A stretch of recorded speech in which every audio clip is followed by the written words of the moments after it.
Bonjour. Et merci de votre participation à la réunion en prière, en silence ou en lecture de la parole, dans toutes les façons. C'est une bénédiction de précéder cet enseignement par l'adoration, comme on a fait. On peut louer le Seigneur. Le message de ce matin est intitulé, c'est-à-dire, je vais vous donner ça dans un instant, tiens. Je vais plutôt vous dire que nous commençons une nouvelle série, et ça va être dans l'épître de Jacques. Et j'aime bien cette petite épître. Je dirais que on pourrait donner comme titre général de toute l'épître « Apprendre et mettre en pratique ». Si on voulait donner un titre général pour toute l'épître. Il y a quelques messages à venir tirés de l'épître de Jacques. J'aimerais vous les mentionner pour les mois à venir, un par mois. Le premier, celui de ce matin, comment faire face à nos problèmes, dans Jacques 1, les versets 1 à 12. S'il y en a qui n'ont pas de problème, je vous excuserai, vous pourriez même déjà quitter. Mais ceux qui ont déjà eu des problèmes ou qui en ont présentement, puis qui vont en avoir, je suis avec vous, moi, le premier présent à cette rencontre aujourd'hui. Nous allons ensuite voir triompher de la tentation. Vous avez les textes qui sont mentionnés, les versets. La parole qui sauve. Avoir de l'égard pour les autres. Vivre par la foi. Contrôle de la langue. Avez-vous hâte d'entendre ce message-là?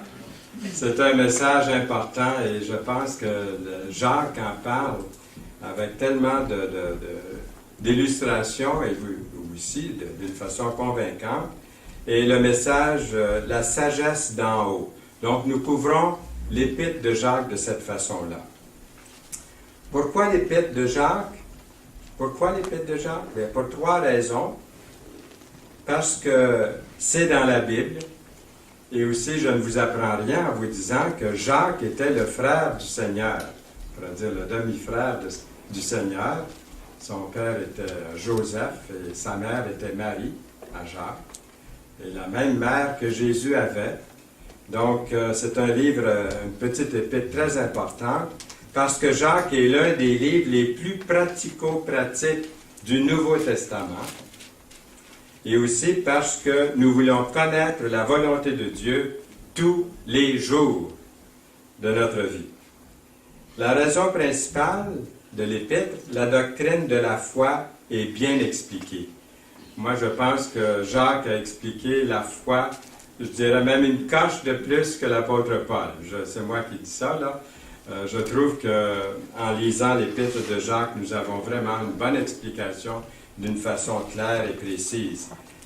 Il parle de l'épreuve de votre foi dans le verset 3 du premier chapitre.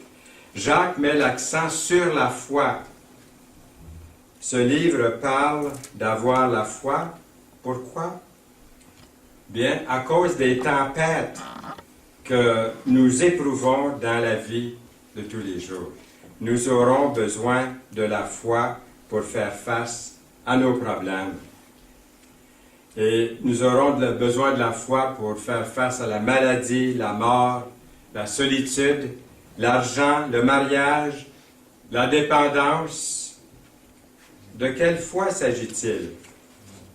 Nous sommes toujours dans l'introduction de l'épître de Jacques, une petite introduction. Bien, dans Éphésiens, je donne d'autres textes. Éphésiens 4-5 nous parle d'une seule foi. Donc, dans l'épître de Jacques, on va relever souvent ce thème principal de la foi. Mais de quelle foi s'agit-il? Bien, il s'agit d'une seule foi. Dans Apocalypse 14-12, la foi de Jésus. C'est pas comme on dirait des fois, les gens disent « j'ai la foi », mais grattez un petit peu la surface. La foi en quoi? La foi en Jésus, la foi de Jésus. Ici, ce que vous avez, ce sont des extraits de ces références que vous trouvez ici. Dans Romains 10-17, un autre extrait de cette référence, la foi vient de ce qu'on entend. 2 Pierre 1.1, le don précieux de la foi. Tite 1.4, la foi qui nous unit. J'ai utilisé dans la dernière référence, parole vivante. Quelquefois, je vais voir, comme vous faites aussi d'ailleurs sûrement, je vais voir dans d'autres traductions, et puis je choisis un texte qui est plus clair pour moi. Dans Romains 18, la parole de la foi. Puis le verset clé de toute l'épître, vous l'auriez deviné, c'est Jacques, chapitre 2, verset 26, qui dit « Comme le corps sans esprit est mort, de même la foi sans les œuvres est morte. » Alors c'est un beau verset pour nous démontrer que la foi est vivante, que la foi est agissante. Dans 2 Corinthiens 5, 17, nous lisons « Car nous marchons par la foi et non par la vue. » Tout nous vient par la foi. Donc, on commence l'épître avec le premier verset du premier chapitre. C'est écrit « Jacques, serviteur de Dieu et du Seigneur Jésus-Christ, aux 12 tribus qui sont dans la dispersion, salut. Mes frères, regardez comme un sujet de joie complète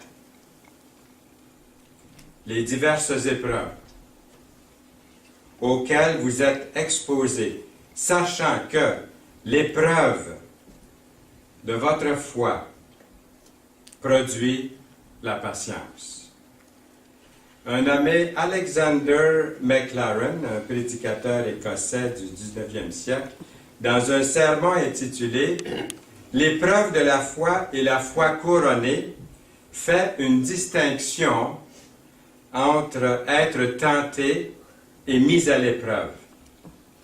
Il dit que être tenté exprime l'idée de ce qui est le plus mauvais chez l'homme, être tenté, et qu'il pourra peut-être surmonter le mal en lui, tandis que mis à l'épreuve ferait allusion à la partie la plus noble de l'homme, avec ce désir que s'il persévère, il accomplira tout ce qui est bien pour sa vie. Mais la tentation lui dit, laisse-toi aller à ce qui te plaît. Tout le monde le fait, fais-le donc. Hein? Vous avez entendu ça, ce dicton-là. Donc, laisse-toi aller à tout ce qui te plaît. Si ton cœur te dit que c'est bon, vas-y, c'est bon. Mais ça, c'est la parole de l'homme. Laisse-toi aller à ce qui te plaît, dit la tentation. Ne te laisse pas déranger par ce qui est mal. L'épreuve dit, fais ce qui est correct et noble. Ne te laisse pas déranger par le fait que c'est douloureux. Toutes les difficultés de la vie sont soit une tentation ou une mise à l'épreuve. En résistant à toutes les suggestions que nous savons être fausses et accepter toutes les circonstances comme des occasions de croissance, nous collaborons avec le Saint-Esprit dans son œuvre de sanctification dans notre vie. Les circonstances nous enseignent beaucoup de choses, peuvent nous aider à grandir, même les mauvaises circonstances, même nos échecs, nos chutes peuvent contribuer dans notre vie. Et tout peut contribuer. Et c'est vraiment le Saint-Esprit qui collabore avec nous dans son œuvre de sanctification lorsque nous lui, en résistant à toutes les suggestions que nous savons sont fausses qui viennent de la tentation. Nous nous dirigeons vers cet objectif souhaité d'être parfait et accompli sans faillir en rien. Dans Jacques 1, 4. Nous avons tous des problèmes. Je sais que vous en avez, j'en ai eu, j'en aurai. Et même si certains problèmes peuvent avoir un impact plus fort sur nous, Dieu peut les utiliser tous pour nous façonner selon sa volonté. Moi, j'aime mieux avoir affaire à Dieu qu'aux hommes. Si je fais un échec, si je me fais une faute, si je me trompe ou je fais une erreur, je peux me faire taper dessus par les hommes. Et puis, il peut y avoir un manque de pardon de leur part. Ils ne verront pas le cœur qui est repentant et qui revient humblement au Seigneur. en pleurs et en tristesse, brisé devant Dieu. L'homme ne peut pas voir ça. Mais Dieu le voit. Alors, c'est pour ça que je dis, vaut mieux avoir affaire à Dieu que d'avoir affaire aux hommes. Êtes-vous d'accord avec ça? Oui. Parce que Dieu connaît votre cœur, connaît mon cœur, et puis il va nous rétablir. Jonas dans le grand poisson, c'était pas drôle, hein? Ça devait sentir le poisson pas pour rire. Il était dans le ventre d'un grand poisson. Il s'est écrié, « Dans ma détresse, j'ai invoqué l'Éternel, et il m'a exaucé. Du sein du séjour des morts, j'ai crié, et tu as entendu ma voix. » Jonas 2:2. Avez-vous déjà rencontré certains problèmes dans votre vie, récemment ou il y a quelque temps, et d'avoir vécu la manière dont Dieu les a utilisés, ces problèmes-là, pour vous rendre plus accomplis pour lui? Est-ce que ça peut arriver? Est-ce que ça m'arrive seulement qu'à moi ou ça vous arrive à vous aussi? Que Dieu, que vous avez eu des problèmes et que vous avez vu la manière que Dieu a géré les problèmes avec vous pour vous aider à vous en sortir. Vous connaissez l'expression, on connaît tous l'expression, je pense, quand la vie vous offre un citron, qu'est-ce que vous faites? La limonade. J'ai déjà eu une voiture, c'était un vrai citron. J'ai essayé de faire de la limonade avec, impossible. J'ai dû m'en débarrasser. Mais les citrons peuvent nous enseigner, même les citrons. Quand la vie nous offre un citron, faites-en de la limonade. Vous avez lu l'histoire de Joni Eareckson Tada? Après la plongée en eau peu profonde, elle qui n'avait que 17 ans en juillet 1967, Joni Tada s'est retrouvée incapable d'utiliser ses mains et ses jambes. Au cours de ses 2 ans de rééducation, Joni a appris à peindre avec un pinceau entre ses dents. Et plus tard a commencé à vendre ses œuvres. Joni a écrit son témoignage de sa foi chrétienne en Jésus-Christ dans son autobiographie, un best-seller international. L'histoire inoubliable de la lutte d'une jeune... Je vous cite ce qu'on a écrit dans le best-seller. L'histoire inoubliable de la lutte d'une jeune femme contre la tétraplégie et la dépression, qui a été distribué dans de nombreuses langues, ce livre, cette autobiographie, dont un long métrage pour les cinémas et la télévision. Je l'ai vu un jour à la télévision, j'ai le livre, j'ai le vidéo aussi en VHS chez nous. L'organisme qu'a fondé Joni Tada offre des vacances aux familles dont certains membres sont handicapés. Elle recueille des fauteuils roulants qui sont remis à neuf par des détenus et par les dons que l'organisme reçoit. Des thérapeutes adaptent chaque chaise pour les enfants pauvres handicapés ou des adultes. Joni a apparu, je l'ai vu une fois à ce programme à CNN, à l'émission de Larry King. Joni a apparu à quatre reprises avec Larry King. Et en novembre 2009, Joni a signé une déclaration de ne pas respecter les règles et les lois permettant l'avortement. Le mariage de même sexe. Elle a dit de refuser de signer toute déclaration, de ne pas respecter ces règles-là, ou de toute autre question qui va à l'encontre de la conscience d'un très grand nombre de personnes à travers le monde.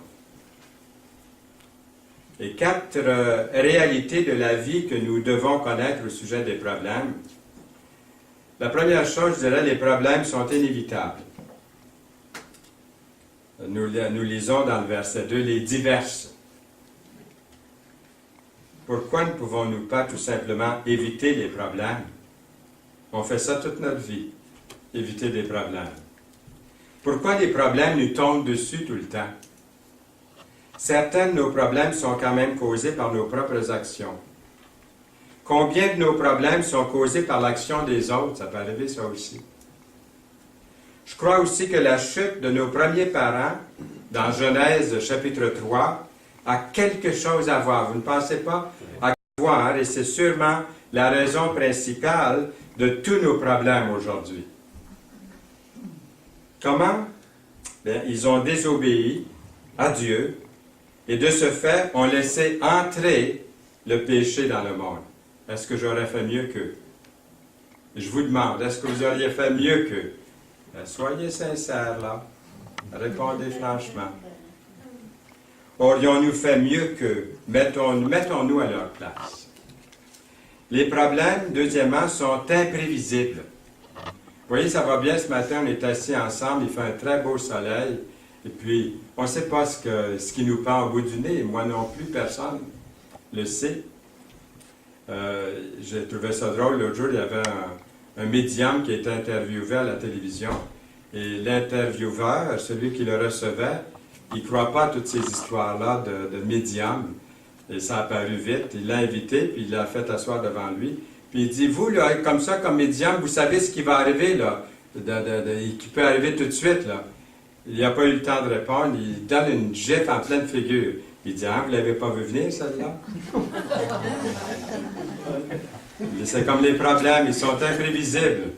On ne sait pas quand est-ce qu'ils arrivent. C'est écrit, épreuves auxquelles vous pouvez être exposés, dans le verset 2. Même si nous ne pouvons pas éviter les défis à relever, serait-il pas merveilleux si nous pouvions au moins les prévoir, les voir venir? Quels sont les problèmes que nous pouvons prédire, que nous pouvons voir venir? Comment l'imprévisibilité peut nous faire dépendre davantage de Dieu? Troisièmement, les problèmes sont variés. Le verset 2 dit « les diverses épreuves » sont variées. Dans une seule journée, nous pourrions faire face au problème d'échouer aux examens, dans le même jour apprendre le décès d'un membre bien-aimé dans notre famille. Quelle a été la pire journée de votre vie? Pensez un instant. C'est pas trop difficile à trouver. On dit qu'un problème n'arrive jamais tout seul. Avez-vous remarqué ça? On a un problème, une difficulté, puis il en arrive 2, 3 par-dessus. Moi, je me dis, ça n'arrive jamais tout seul. Il fallait que ça arrive, mais il en arrive 2, 3 en même temps. Complications. Comment une variété de problèmes peut nous aider à être formés dans le Seigneur? C'est là la question. Plutôt que de toujours être confrontés aux mêmes problèmes à plusieurs reprises. Quatrièmement, les problèmes sont tenaces. Nous lisons verset 4, « Afin que vous soyez parfaits et accomplis. » Dieu peut utiliser ce qui est bon ou ce qui est mauvais dans notre vie pour nous attirer à lui. Le résultat final est de nous mettre accomplis en lui, de nous rendre, je devrais dire plutôt, accomplis en lui. Ça signifie littéralement que nous ne manquons de rien, nous devenons complets à cause de lui. Il y a trois raisons d'être des problèmes. Premièrement, les problèmes peuvent m'aider à purifier ma foi. Regardez le verset 3. Sachant que l'épreuve de votre foi, sachant. Les épreuves viennent tester notre foi. Est-ce que c'est vrai? Regardez Job. Job a été tenté.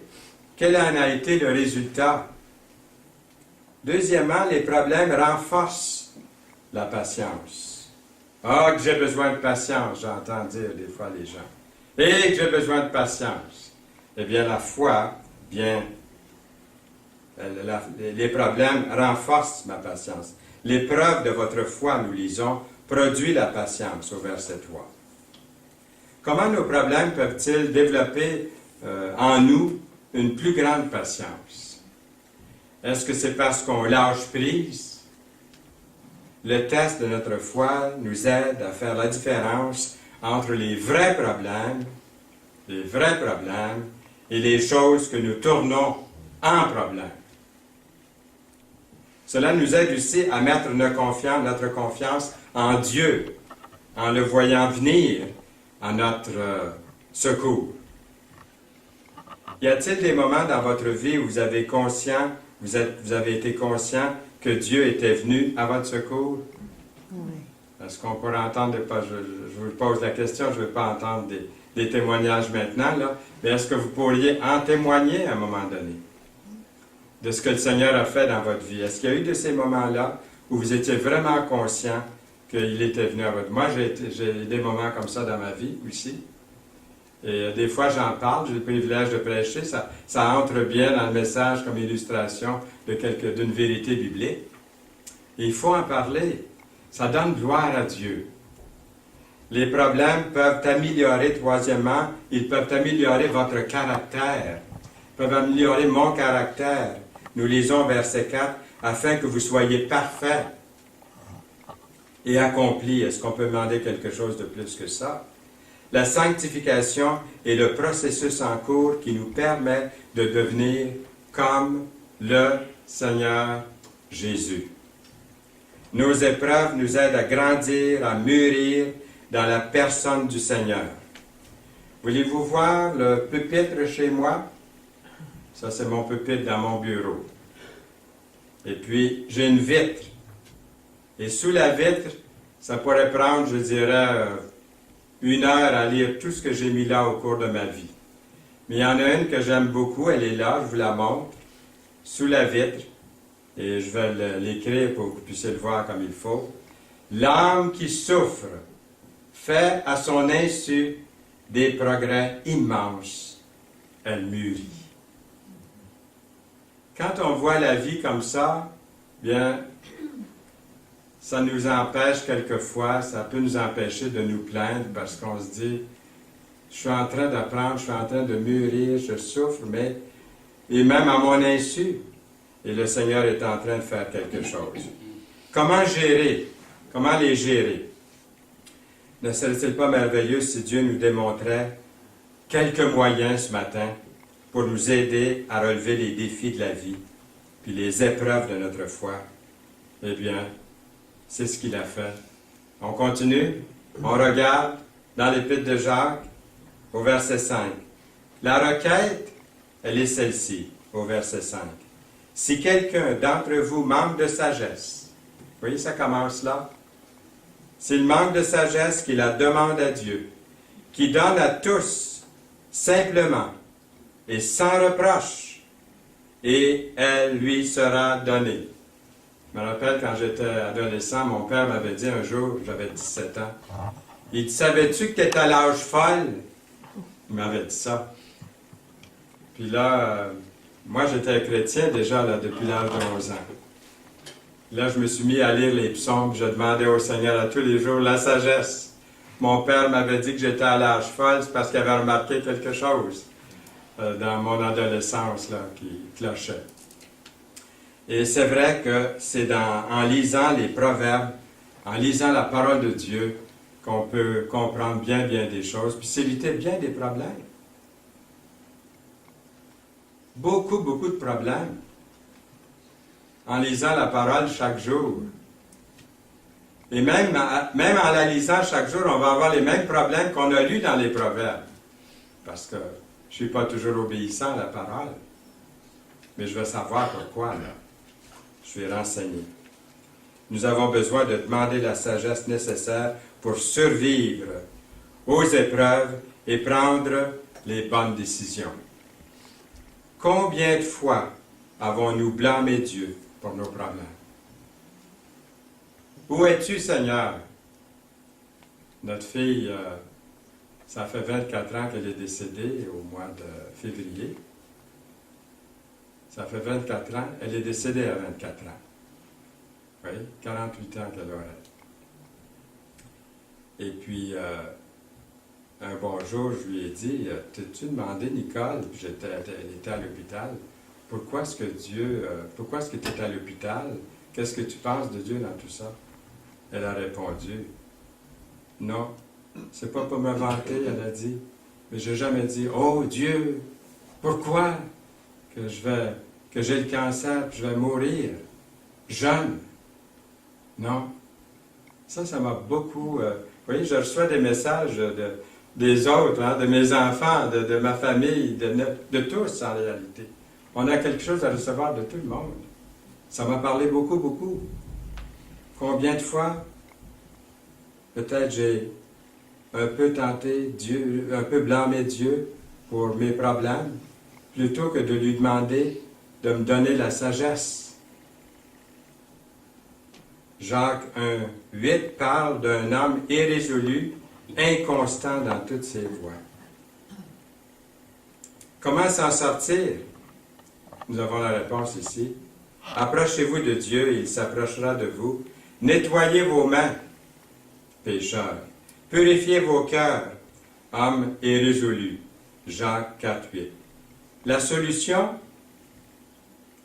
le verset 6, mais qu'il la demande avec foi, la sagesse, sans douter, car celui qui doute est semblable au flot de la mer agité par le vent et poussé de côté et d'autre, dans le verset 6.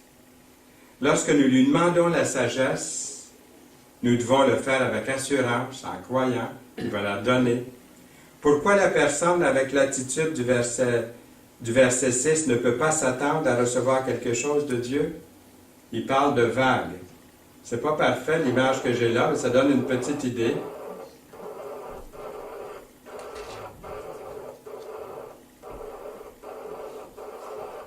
Vous voyez, le verset 6 dit « Celui qui doute est semblable au flot de la mer. » Voyez-vous? Agité par le vent et poussé de côté et d'autre. Puis là, il dit ensuite qu'il ne s'imagine pas qu'il va recevoir quelque chose. Là. Il dit ça avant, puis ensuite il parle de ça. Il dit de ne pas douter, mais de vraiment mettre notre confiance en lui. Puis de lui prier, de lui demander de la sagesse, parce que souvent les problèmes viennent du manque de sagesse dans quelque chose à quelque part. Pourquoi Dieu prend-il l'exemple d'une vague? Pour illustrer l'instabilité. Vous souvenez-vous d'un moment où vous avez peut-être été comme une vague aux yeux de Dieu, ballotté d'un bord et de l'autre? Dans le verset 14 du chapitre 5 d'Hébreux, nous lisons « La nourriture solide est pour les hommes faibles, pour ceux dont le jugement est exercé par l'usage à discerner ce qui est bien et ce qui est mal. » Discerner. Discerner. Alors, relaxez. Relaxez-vous, point d'exclamation, verset 4, mais il faut que la patience accomplisse parfaitement son œuvre, afin que vous soyez parfaits et accomplis sans faillir en rien. Il n'est pas nécessaire d'être tout bouleversé parce que Dieu termine son œuvre à travers de nos épreuves. Il veut nous rendre au point de ne manquer de rien. Cela signifie que nous pouvons gérer les moments difficiles et aussi les moments faciles, parce que c'est aussi difficile que de gérer les moments faciles que les moments difficiles. Je pense même que c'est plus difficile des fois de gérer les moments plus faciles, parce qu'on oublie Dieu. Tout est facile, tout est bon. Je peux oublier la prière, la lecture de la parole. Je n'en ai plus besoin. C'est dans ces moments-là qu'on a besoin encore. Et puis, réjouissez-vous. Nous lisons dans Jacques 1,2. Mes frères, regardez comme un sujet de joie complète les diverses épreuves auxquelles vous pouvez être exposés. Comment ça, regarder comme un sujet de joie complète les diverses épreuves? Est-ce que ça fait du sens? Est-ce que ça fait du sens?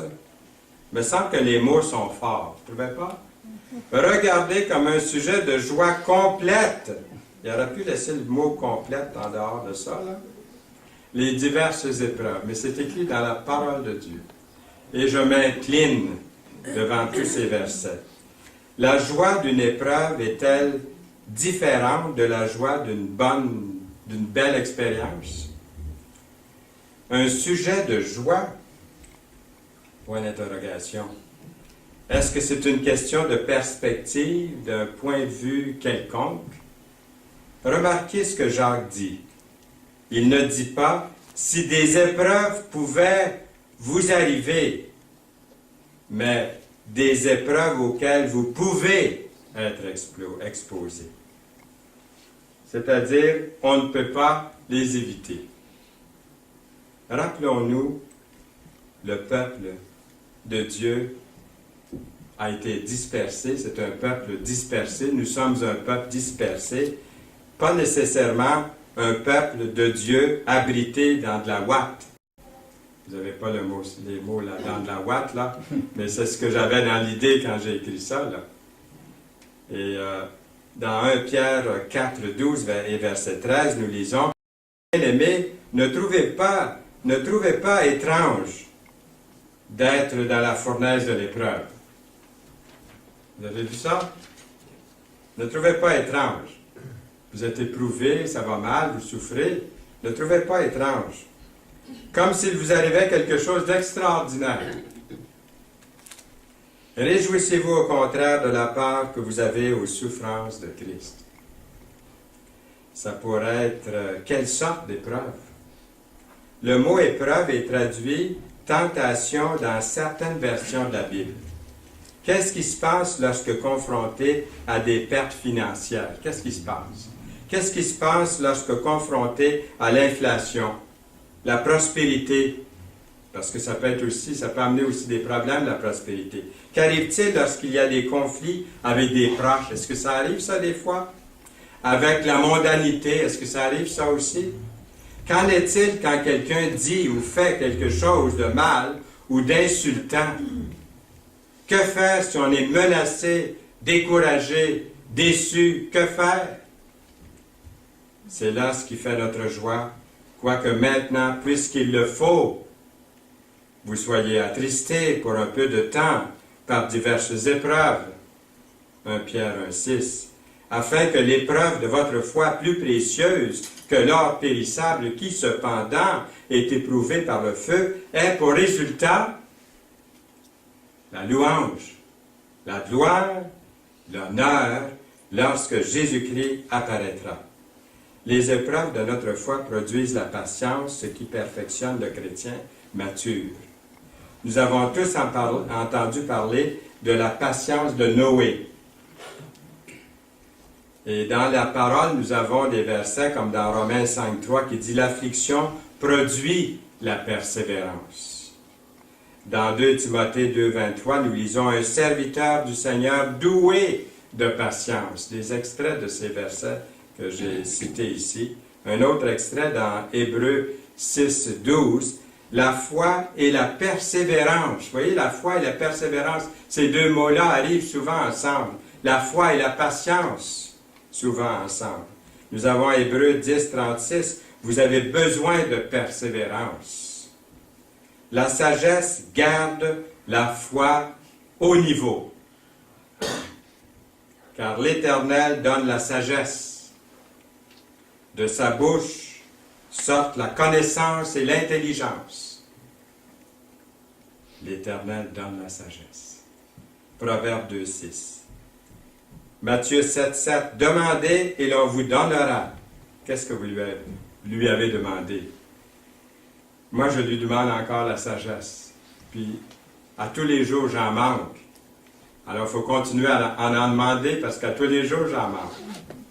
Demandez et l'on vous donnera, cherchez et vous trouverez, frappez et l'on vous ouvrira.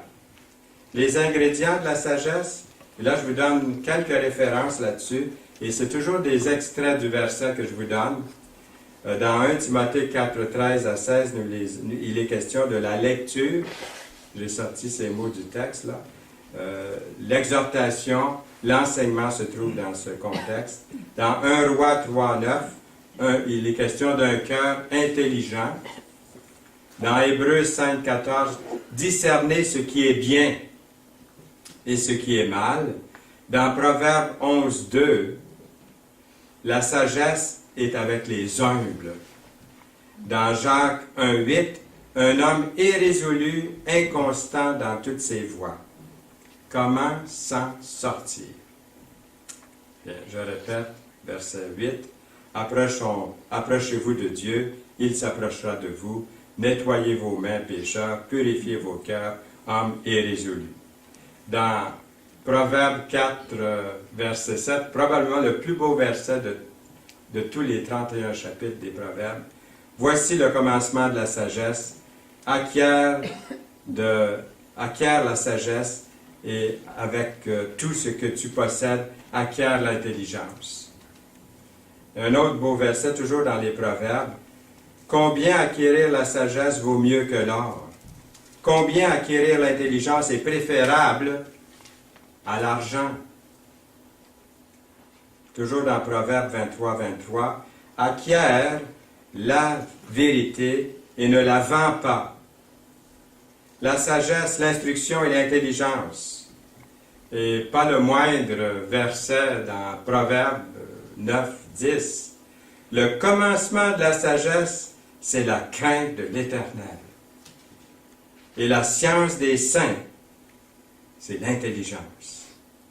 Un nommé Frédéric Brotherton Mayer, on dit souvent F.B. Mayer pour le désigner, pasteur, évangéliste, un contemporain et un ami personnel de Dwight L. Moody. Concernant faire face à nos problèmes, F.B. Mayer l'a expliqué de cette façon-ci. Il a dit, puis vous allez voir que les temps ont changé, c'est plus cher aujourd'hui, il a dit une barre de fer vaut 2,50 $.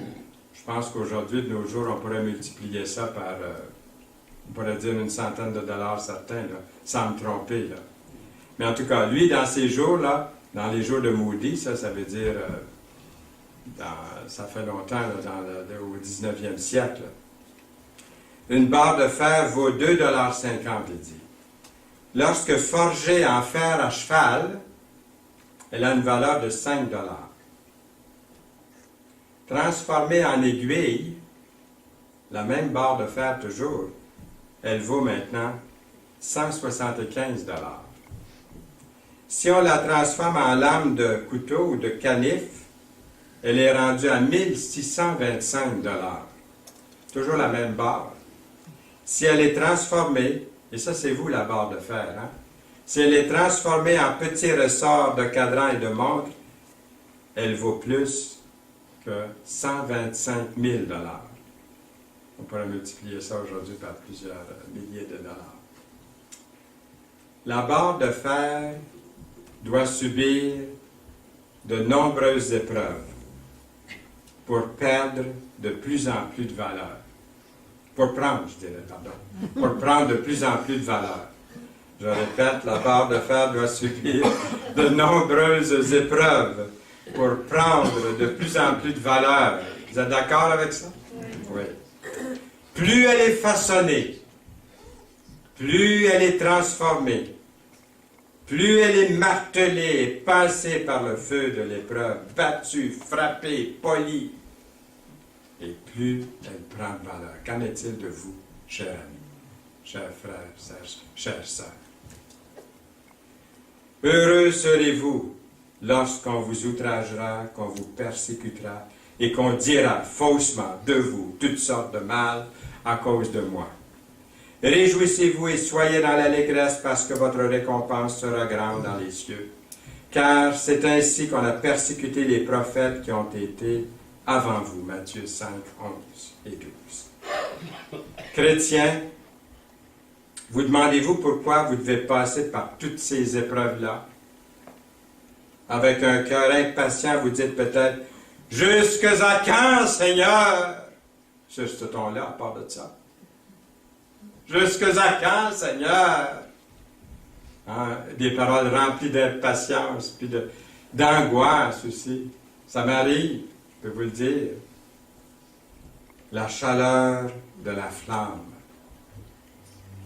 Les coups de marteau sont nécessaires si vous êtes pour être plus qu'une seule barre de fer.